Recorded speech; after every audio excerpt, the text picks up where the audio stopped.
Hi friends, welcome back to my channel. I want to believe everybody is doing great by the grace of God. Today I'm still continuing on the series that I started, the 24 things that I learned to abide by that had helped my marriage a great deal. So today I think we are on number 13, and that is patience. You will need to have a lot of patience in your marriage. You will, in fact, your patience will move to endurance. And from endurance, you're going to get to the level of long suffering, if that explains it well. You know, I said I was going to be talking from my own angle, so most of the time I'm referring to a woman. It's also applicable to the man as well, but that's my focus. The husband and the wife, they are not from the same house. They might not have the same background. So when you come together, trying to, coexist, you're going to discover so many things that do not conform, or that does not conform to your own system. And he's going to find out also there are so many things that is not in his own background. And you have to work that out. And your husband is not going to change overnight. It's a gradual process. So you have to endure, which is why I said your patience is going to move from endurance to long suffering. So you're going to be patient in this journey of life. You're not going to have everything you desire. And let me let you know that it might not still be everything that he's going to be able to conform to. And also, same goes to the woman. So, which is why the things that you both can change, you just need that long suffering to live with it. Those could be just the little forces, you understand? And it might not be enough to actually spoil the vine in this case, because it's just between the man and the woman. I'm not talking about God himself. For example, we've had cases where toothpaste caused divorce between couple. One was used to pressing from the under, and the other was used to pressing from the top. And that alone was enough to, bring up trouble in the house that later degenerated to the state of divorce. So these are the things that you are going to encounter because you're not from the same background. Like I said, you're not from the same home. Even the siblings that are from the same home, they still have times that they quarrel over things. You understand? You just have to learn to live with those things that you cannot change and ask God for the fortitude to bear those things that are not within your power to change. So I'm going to be flying today because I actually want to be through with this series and, move on with other things. This one will take me to the next one, which is prayers. I cannot overemphasize the use or the tool of prayer in our marriages. Like I was telling you about patience. When you are going through that journey of patience with your spouse, you need to pray along. You need the help of God to be able to have that patience that we're talking about, to be able to endure those things that cannot be changed or that cannot be changed immediately. You need prayers. You need prayers for everything. Like when I got married, there were some challenges that came along, and that warranted us to pray in the middle of the night, as in midnight prayers. And we did that for like 2 years consecutively, And if I say I'm tired, my husband will tell me, you cannot be tired. We need to pray.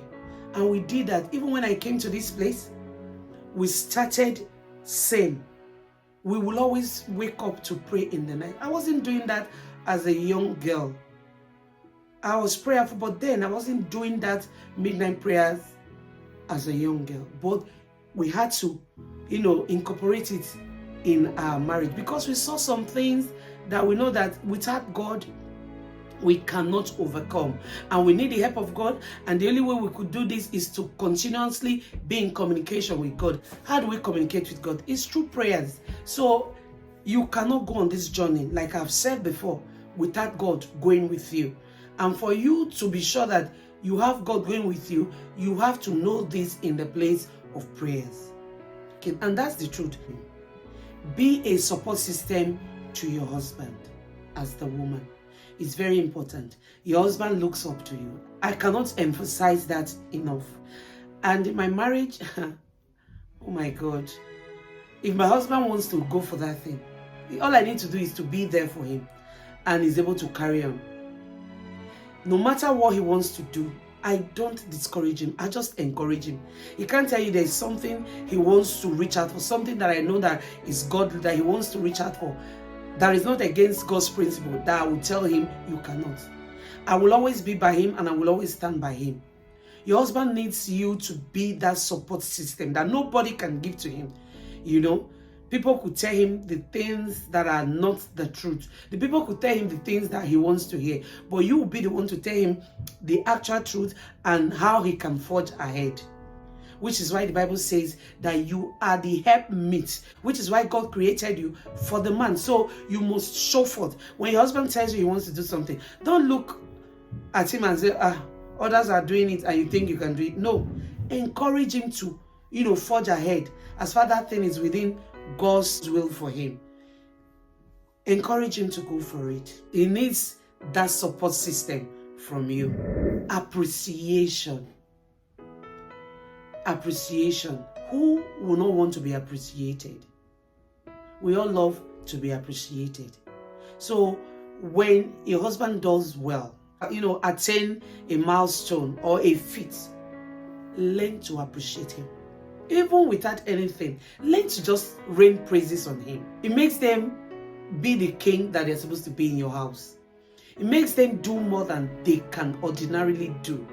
When you shower praises on them, appreciate him. Appreciate him for the littlest thing. He gives them the energy, the courage to always do more than he would ordinarily do. Learn to shower him with praises like no other can give him anywhere. So when he's in need of that, he's going to come to you. It's very important. And I'm still using this medium to tell the men, learn to appreciate what God has given you. A wife is a gift from God.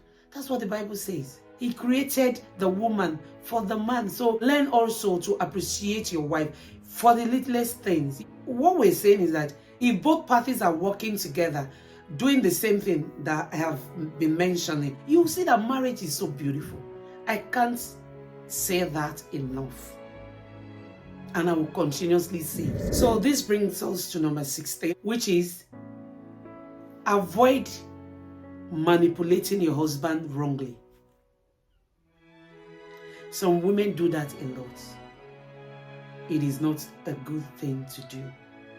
Let him have his own say. Don't manipulate your husband against anybody. Like some women will do. They will manipulate their husband against their in-laws. It's a wrong thing to do. I tell people, whatever you sow, same you will reap. Same you must reap. So do what you want to be done unto your own son, and do what you want your daughter-in-law to do to you in that marriage that you are into, especially regarding your in-laws. Don't manipulate your husband wrongly. Don't make him do the things he is not supposed to do. Women do this a lot, and it's not right. Let him be a man of himself. Give him that space. He needs it. Don't manipulate him wrongly. Number 17 will be comparison. Never you compare your husband to another man. And I'm still saying that to the men. Comparison destroys confidence. Don't compare your husband to any other man out there. This is the one you have. And you must make him have those things that you're looking for anyway. Comparison will destroy his ego. It will destroy his confidence. Befriend your spouse. Befriend your husband. Befriend your wife. In fact, it's a beautiful thing to be friends. Be able to play together. Be able to share things together. Just let him be free around you, that he can tell you what your friends can tell you. If your friend can tell you, as bad as I'm having crush on this person, let your husband be free enough to tell you things of that nature. Let him breathe. Don't always question, who is that? Who is that? Who were you talking to? Okay, let me see your phone. I'm not an advocate of that at all. Because we are adults. If you want to do something wrong, we know how to go about it that your spouse will not know. So you're questioning him will only make him withdraw to his share. Will make him not to share things with you. Will make him to, maybe password his phone. My husband can leave his phone for me. It's not because he has nothing implicating there, but he knows that I will not even look at it. I will not even question him about it.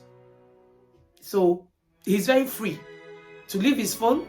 He's very free to answer anybody's call, because at the end of the day, we're going to joke about those things and life move on. I can tell my husband, this person is making advances at me. And he can tell me, look at what this woman is doing. We are that free in our marriage. So befriend your spouse.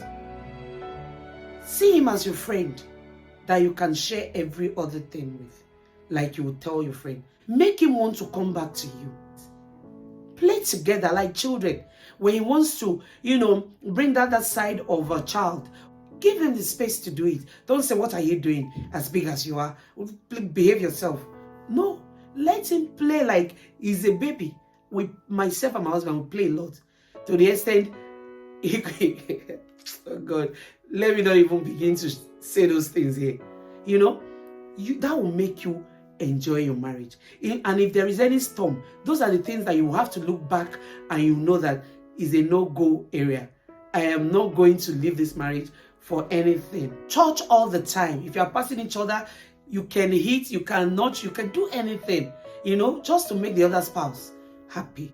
Let there be so much play and fun in your marriage. And this brings us to the other point, which is communication. Communication. You may have heard that communication is one of the keys that will help your marriage. It's rightfully so. But the truth of the matter is, it's not everybody that wants to communicate. Especially on the side of the men, it's not every man that is willing to communicate, which is what makes the marriage to deteriorate to the extent of, contemplating divorce. Most men are not willing to talk. They are not willing to go on that pedestal with a woman. And that will make things to go bad. Once I am hurting, I summon my husband. We need to talk. Even if he's not willing to talk, he needs to hear me out and at least make his own comments. It's very important. It will help your marriage go a long way. You cannot exhaust the use of communication. Even in raising your children, you need communication on both sides. You need to talk together. You need to work things out together.